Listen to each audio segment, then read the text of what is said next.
লক্ষ্মীর ভাণ্ডারকে ভীষণভাবে সমর্থন করেন সিপিআইএম প্রার্থী মনীষ পণ্ডা। এটা বাড়ির মায়েদের স্বীকৃতি বলছেন চন্দননগরের বাম প্রার্থী। বৃহস্পতিবার চন্দননগরের 1 নম্বর ওয়ার্ডের চড়কতলা এলাকায় বাড়ি বাড়ি প্রচার করেন তিনি।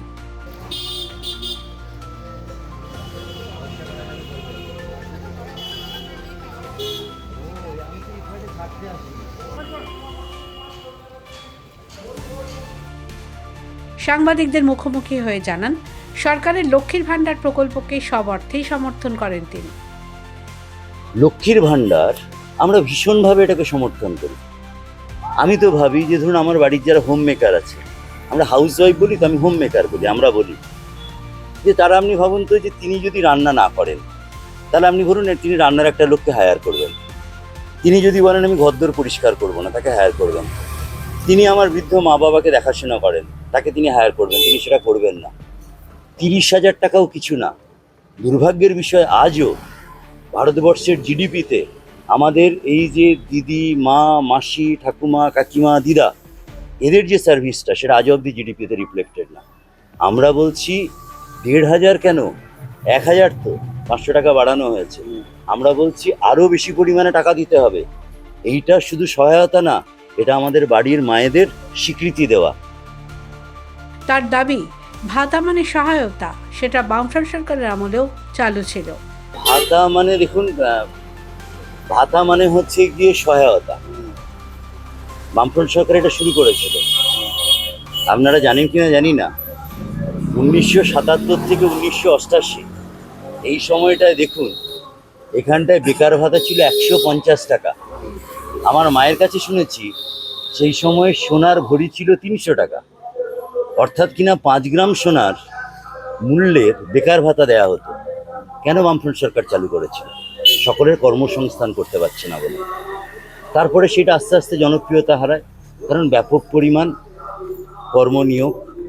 এই আমার school service commission, college service commission, primary school, public service commission, তা বাদে হচ্ছে গিয়ে ক্লারিক্যাল পরীক্ষা, বিভিন্ন ব্যাপক হারে রিক্রুটমেন্ট হতো। আমাদের তথ্য বলছে সবচাইতে কম কোনো বছর যদি নিযুক্তি হয়ে থাকে তাহলে সেটা 20,000, সর্বোচ্চ হয়েছে 31,000। সুতরাং এটার প্রয়োজন কমে গিয়েছে। তারা সরকারে এলেও লক্ষ্মীর ভাণ্ডার চালু থাকবে বলে জানালেন তিনি। সব কটা প্রকল্প চলবে। আমরা তো বলছি যে আমরা এটা ভেতর থেকে চাই এবং আমরা সেটা ভাববো। এই যে সার্ভিস, আপনারা ভাবুন, এটা আপনারা বলুন যে আমাদের বাড়ির হোম মেকাররা, এই জন্য আমরা বলি হোম মেকার, তারা বাড়ি তৈরি করেন। বাড়ি যখন তৈরি হয় সেটা হাউস, যখন আমরা সেটাকে আমাদের আবেগের দিয়ে জড়িয়ে নিই সেটা হয়ে যায় হোম। সেইটাকে তৈরি করেন হচ্ছে গিয়ে বাড়ির লোকেরা, সেই মহিলারা। তাদেরকে তাদের সার্ভিসটা আসছে না। আমরা অন্তত এইটুকু স্বীকার করি যে মাসে তাদের খুব কম করে 30,000 থেকে 50,000 প্রাপ্য। আমার ক্ষমতা নেই, দিতে পারছি না।